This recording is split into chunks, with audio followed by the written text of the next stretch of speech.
it is Rose again, and today I am making a Fraisier cake.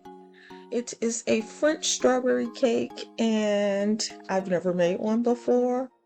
Matter of fact, I've never even eaten one before. It seemed like a good idea.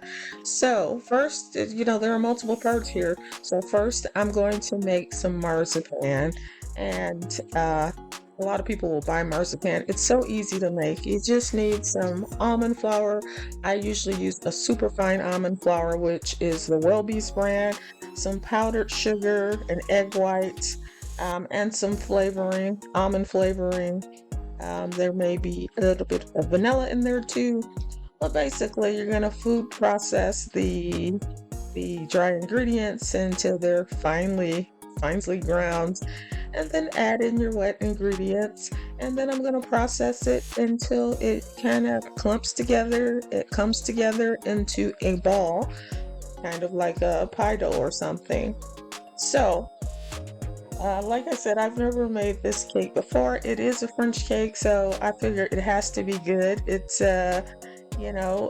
akin to a strawberry shortcake, but a little bit fancier because it is French. And so instead of whipped cream, which you usually would use for a strawberry shortcake, this one uses a pastry cream called mousseline.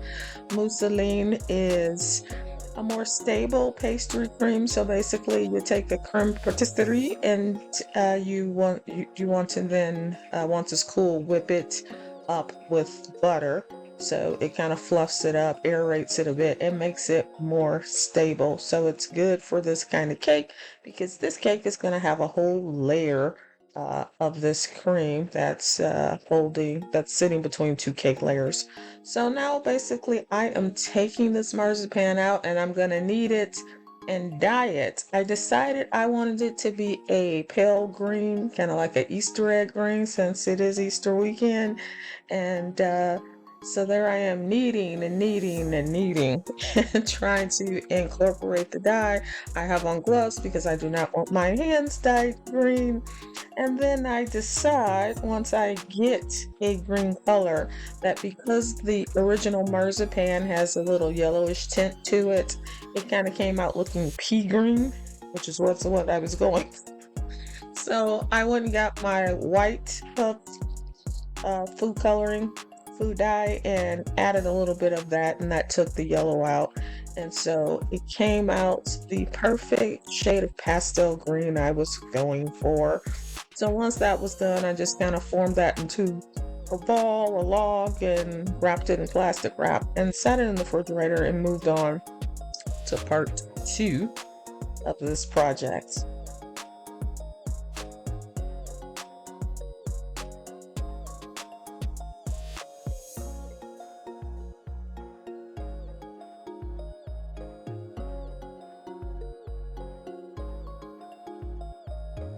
I did, I believe, flatten it out with a rolling pin, which I used a PVC pipe. I've been, incorporating actually simple, inexpensive things from the hardware store to my arsenal of baking supplies. And I do obviously use a regular wood rolling pin. These PVC pipes are nice for things that are sticky, like fondant, marzipan, kind of candy making. They work really good, and they're super cheap. I mean, a couple of bucks. I got pieces that were pre-cut, couple of them. But if you have a saw and you want to cut it yourself, it'd be even cheaper. I think I probably spent about $4 for the pre-cut pieces. So yeah, I'm sandwiching this between the parchment paper so it doesn't stick to the pipe, and then I'm just gonna sandwich that between two cookie sheets because I'm gonna cut out a circle eventually, so that's why. And now I have moved on. I'm going to make my creme patisserie and my mousseline cream, and so to do that, you got to make a custard. I always generally will use whole vanilla beans whenever I'm making a custard. especially vanilla custard because the flavor is phenomenal. And I love seeing the little flecks of vanilla bean in there. And so you have to scrape your bean, throw it in the pot, throw in the whole pods as well. And by the way, save those pots when you get done because you can reuse them. I always reuse them to flavor sugar. I let them dry and then I just put them in a container of white sugar. So I have vanilla sugar. So I am adding my milk. I put that on the stove to get to a simmer, and I'm mixing the rest of the ingredients, which are sugar, um, egg yolks, and then I think I have cornstarch there as well. So you whip that up and whip it good until it becomes pale. So it starts to kind of aerate and it becomes pale in color. I've done this many times, so I can't tell you exactly how you know when it's ready, but you know when it's ready. Some chefs will say it reaches a ribbon stage, which means when you lift up the whisk or the mixer, if you're doing it with a mixer, the drop forms a ribbon on top of the bowl. So here's my pastry cream. It is kind of getting up to a simmer there. I have the vanilla bean in there because I want to infuse that flavor. So once it reaches a simmer, I am going to turn the heat off and put a lid on it and just let it steep for about 5 minutes because, like I said, I want to infuse as much of that vanilla as possible. So it's steeped for 5 minutes. Here I am getting prepared to temper this egg yolk mixture with the hot cream. So, of course, I strain it because I don't want pieces of the vanilla bean in there. And you start with just a little bit and whip it in. So you're bringing the egg yolks up to temperature slowly so that they don't curdle with this hot cream. And then you're going to cook this custard after you get those two things incorporated.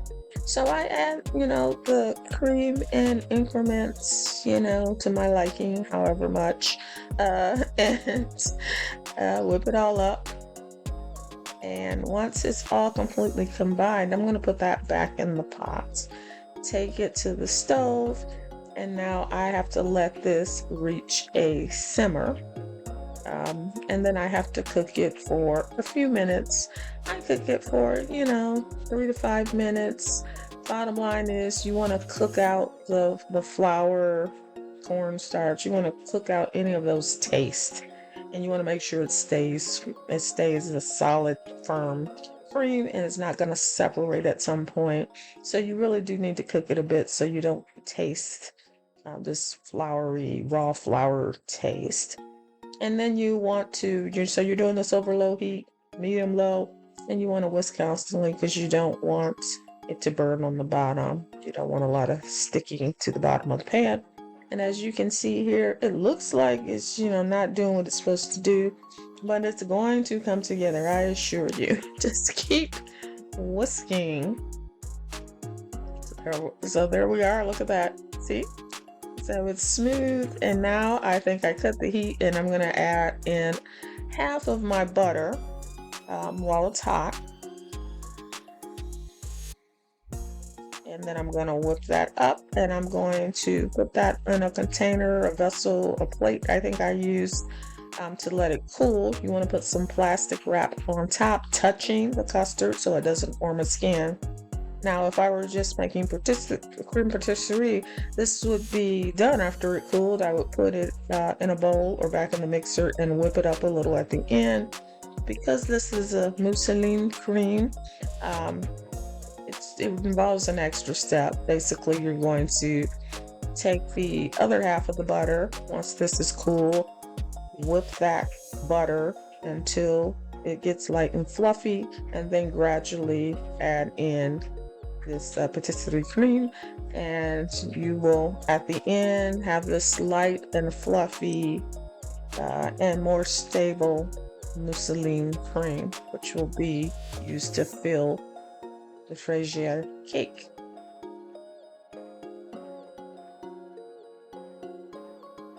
So, and I also like to strain my pastry creams often. uh, I try to strain it at least 2 times during the process to make sure there are no lumps, there are no pieces of vanilla bean or any of that in there outside of the specks. I mean, no pieces of the pod. So I let that cool for several hours, and then I am whipping up the rest of the butter that is softened. It's room temperature. And then gradually there I am stirring in my patisserie cream in sections. And I'm going to whip that up. And then I actually believe I strained it again one final time after I completed this. And that was the job because it was very thick at that point, but I just wanted to make sure there were no bits or lumps in it. I like a smooth cream.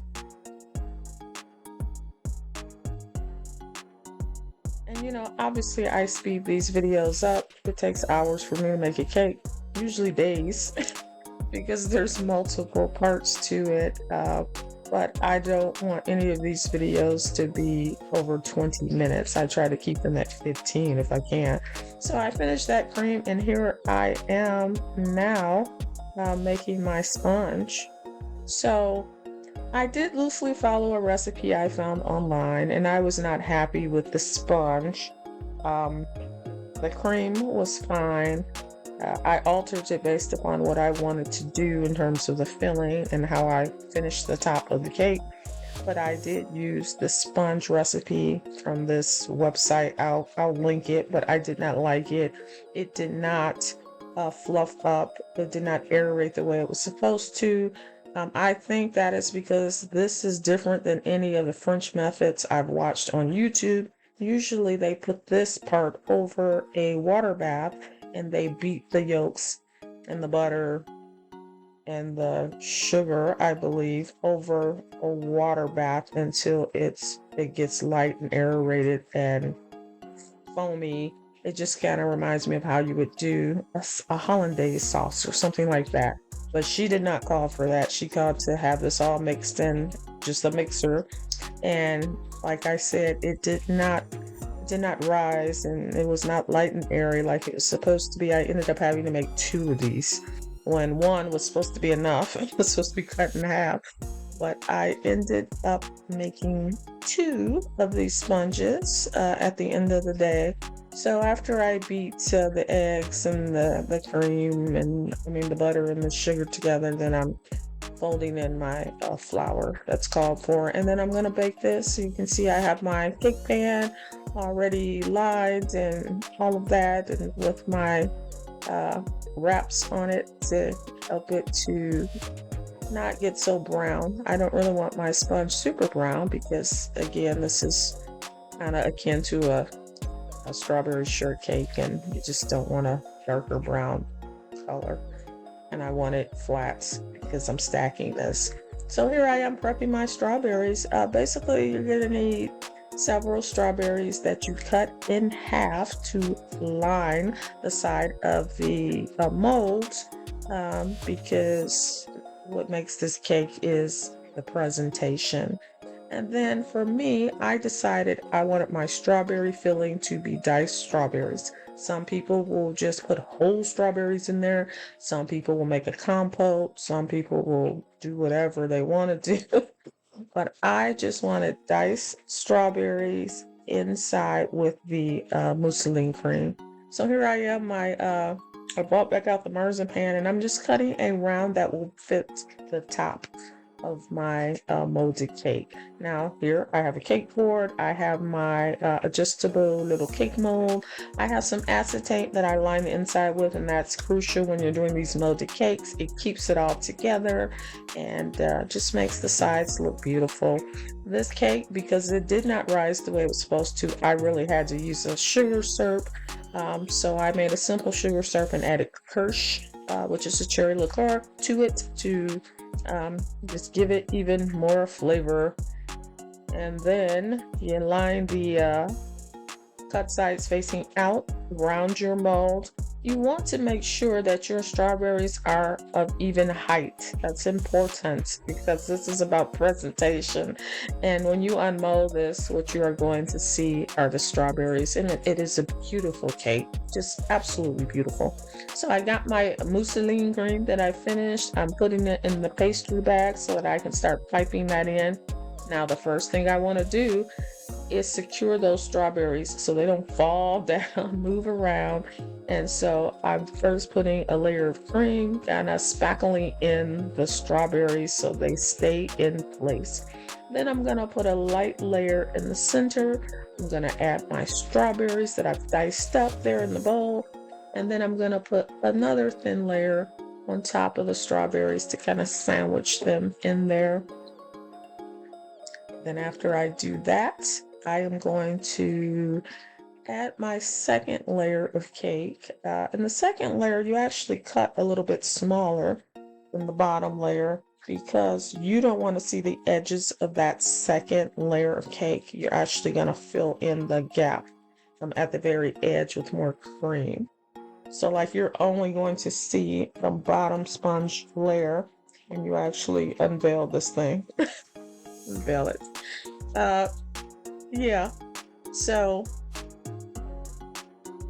I put the second layer of cake and then I put my marzipan. That's lovely Easter egg ring marzipan on top of that. I added a little bit more pastry cream before I stuck the marzipan on. But also, I added more of the syrup to that cake layer because, like I said, these layers were not fluffy and moist like they should have been. If they were, I probably would have skipped the simple syrup because the moisture from the mousseline cream would have been enough wetness for the cake. Now you do want to make sure you press this down. So when you put that cake layer in there, you need to press it down. You're trying to compact this because, this thing all needs to hold together when you unmold it.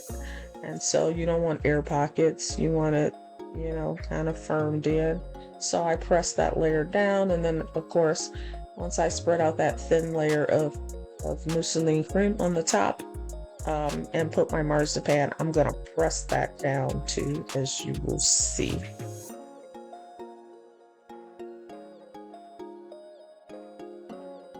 Now, I decided to score this marzipan because initially I was just going to serve it with the marzipan and then add some kind of strawberries on top for decoration. Um, but you will see that later I decided to add more mirror glaze. The mirror glaze makes another appearance. I had a little left over in the fridge, so I melted that and poured it on top of the marzipan. I let this sit in the fridge for not the 4 hours it was supposed to because this was my dinner and I was hungry at this point. It was like dark outside. I don't know what time it was, but I needed to cut me a piece of this cake so I could eat. So I only refrigerated it for a couple of hours, which is why you see some of the mousseline cream sticking to that acetate because it just wasn't as firm as it would have been if I had left it for 4 hours or more. So I peeled that off, put it on my little cake plate, and it's beautiful. Look at those strawberries. It is just such an amazing presentation. I decorated the top with just one single strawberry because I'm the only one eating this cake. It's not being served to anybody. Of course, I'm not going to eat the whole cake. I'm just going to eat one slice, really, and the rest of the cake goes bye-bye. But I wanted something on top. So there I am cutting my slice up. And it is beautiful. If you look inside, you see that middle layer of the mousseline cream with the diced strawberries in there. And then you have the chocolate and the marzipan on top. Fantastic. Love this cake in general, but I would use a different recipe for the sponge.